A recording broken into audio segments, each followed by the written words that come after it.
52-ші сабақ. Сабақтың тақырыбы 2, 4, 6, 8, 10 сандарының жартысы. Балалар, бұл сабақта сендер 2, 4, 6, 8, 10 сандарының жартысын табуды үйренетін боласыңдар. 110-ші бет, бірінші тапсырма. Оқушыларға Қазақстан қалалары бейнеленген карточкаларды тең бөлуге көмектес. Ол үшін ең алдымен карточкаларды санап ал. Одан соң санның ретіне қарап оқушыларға кезекпен бөліп бер.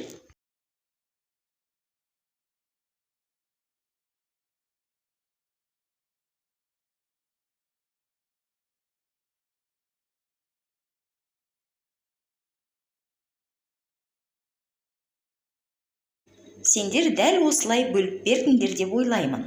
Жарайсыңдар.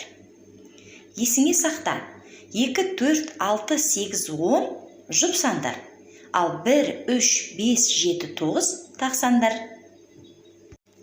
Ал енді жұп сандардың құрамын анықта.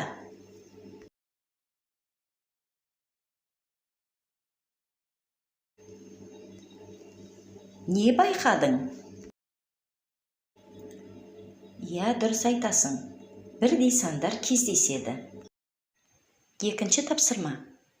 Балалар Қазақстан қалаларының суретін салды.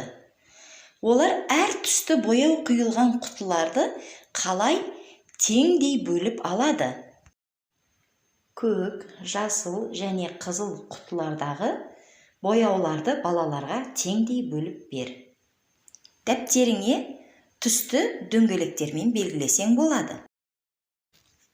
Оқулықтың 111-ші бетіндегі 3-ші тапсырманы дәптерге орында.